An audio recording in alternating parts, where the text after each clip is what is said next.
Bismillahirrahmanirrahim. Assalamualaikum warahmatullahi wabarakatuh. Kami dari kelompok 9 di sini akan mempresentasikan materi yang berjudul pembuatan berkas perkara dan BAP berita acara persidangan. Nah, yang pertama terkait berkas perkara. Di sini ada dua, yaitu berkas perkara yang masih berjalan dan arsip berkas perkara. Untuk berkas perkara yang masih berjalan merupakan berkas perkara yang selesai diputus atau diadili oleh pengadilan agama tetapi memang belum dapat digolongkan sebagai arsip berkas perkara. Nah, dengan demikian karena berkas perkara yang masih dalam penyelesaian belum dapat digolongkan sebagai arsip berkas perkara karena masih terdapat penyelesaian administratif. Nah, karena masih dalam penyelesaian administratif, maka berkas perkara ini disimpan oleh meja pertama panitera muda gugatan atau panitera muda permohonan. Selanjutnya, berkas perkara yang mendapat penyelesaian secara tuntas diserahkan dan disimpan oleh panitera muda hukum. Nah, kemudian juga halnya berkas perkara yang meskipun belum ada penyelesaian secara tuntas, akan tetapi dalam tanggung jawab yang cukup yang bersangkutan tidak meminta penyelesaian eksekusi, harus diserahkan kepada panitera muda hukum sebagai arsip berkas perkara. Apabila ternyata di kemudian hari yang bersangkutan ini meminta eksekulasi, maka meja pertama meminta berkas perkara tersebut pada panitera muda hukum. Untuk pemberkasan perkara ada bundel A, yaitu merupakan kumpulan surat-surat yang diawali dengan surat gugat atau permohonan, dan semua proses persidangan perkara tersebut yang selalu disimpan di PA, Pengadilan Agama atau Mahkamah Syariah yang memutus perkara tersebut. Apabila tidak dilakukan upaya hukum banding, bundel tersebut dinamakan berkas perkara tanpa ada embel-embel penyebutan bundel A ataupun bundel B. Nah, untuk bundel B sendiri merupakan kumpulan surat-surat dimulai dengan permohonan pernyataan banding, kasasi, dan peninjauan kembali, serta semua kegiatan yang berkaitan dengan hal itu. Bundel B yang berhubungan dengan adanya permohonan banding akan menjadi arsip berkas perkara PTA, Pengadilan Tinggi Agama. Sedangkan bundel B yang berkaitan dengan adanya permohonan kasasi dan peninjauan kembali akan menjadi arsip berkas perkara Mahkamah Agung. Baik, dalam penataan bundel A sebagai arsip PA harus memperhatikan antara lain surat gugat permohonan, PMH, BAP, kemudian PHS, penunjukan panitera pengganti, kemudian surat kuasa bila ada jasa kuasa, penetapan sita bila ada penyitaan, kemudian berita acara penyitaan, surat-surat bukti penggugat, lampiran-lampiran surat yang diajukan pihak, surat-surat bukti tergugat, tanggapan bukti tergugat, tanggapan bukti penggugat, berita acara pemeriksaan setempat, gambar situasi, surat-surat lainnya bila ada. Baik, untuk penataan bundel B untuk banding di sini ada salinan putusan PA, kemudian ada akte banding, akta pemberitahuan banding, pemberitahuan penyerahan memori banding, pemberitahuan penyerahan kontra memori banding, pemberitahuan memberi kesempatan pada pihak-pihak untuk melihat, membaca, dan memeriksa injek berkas perkara, kemudian surat kuasa khusus bila ada, tanda bukti pengiriman ongkos perkara.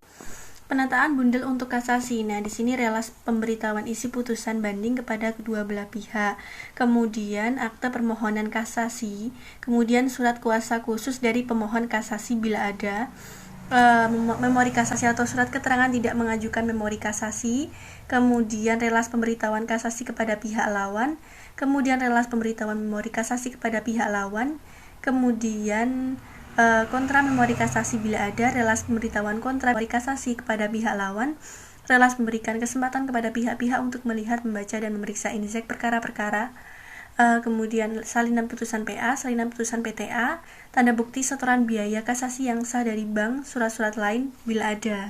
Penataan bundel B untuk PK yang dibutuhkan yaitu pemberitahuan isi putusan MA atau PTA, akta permohonan PK, surat permohonan PK dilampiri surat bukti, tanda terima surat permohonan PK, surat kuasa khusus bila ada, surat pemberitahuan dan penyerahan salinan permohonan PK kepada pihak lawan, jawaban surat permohonan PK, salinan putusan PA, salinan putusan PTA, salinan putusan MA, tanda bukti setoran biaya dari bank, dan surat-surat lain bila ada.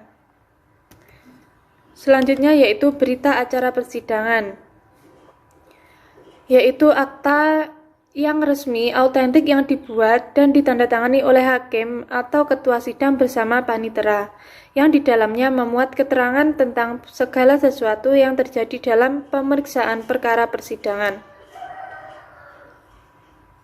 Berita acara ini merupakan sumber atau landasan dalam dalam membuat pertimbangan hukum dan menyusun putusan bagi hakim. Pertimbangan dan putusan harus sejalan dengan berita acara persidangan. Jika tidak konsisten, BAP dapat dijadikan alasan untuk membatalkan putusan pemeriksaan tingkat banding atau kasasi. Pembuatan BAP ini mempunyai fungsi yaitu sebagai akta otentik, sebagai dasar hakim dalam menyusun putusan, sebagai dokumentasi dan informasi keilmuan. Selanjutnya, BAP Pengadilan Agama memuat segala sesuatu yang terjadi dalam persidangan, yaitu mulai dari susunan persidangan, siapa pihak yang hadir atau tidak hadir, jalannya pemeriksaan perkara.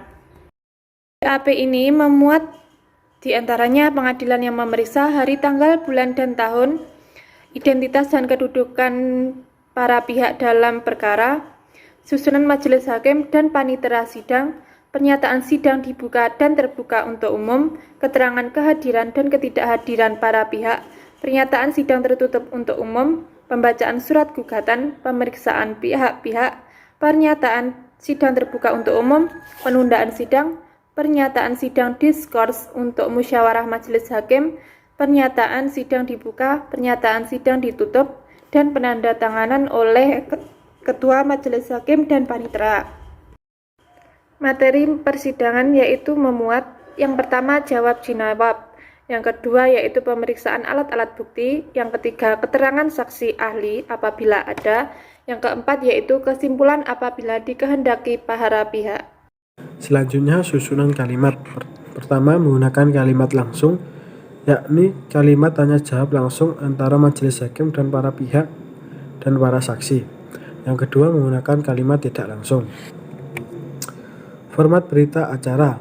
Pertama format balak, yang kedua format iris talas. Selanjutnya materi berita acara persidangan. Pertama, yang ditulis hanyalah yang relevan saja.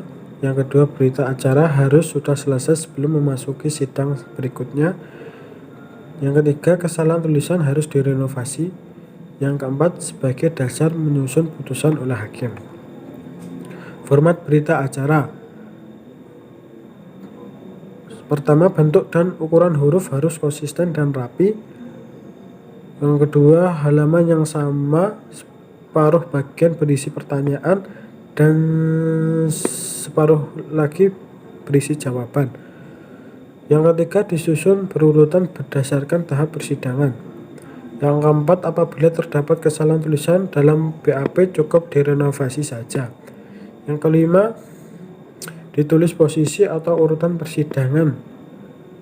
Nomor halaman sebaiknya berurutan dan setiap mau masuk halaman berikutnya ditulis kata pertama.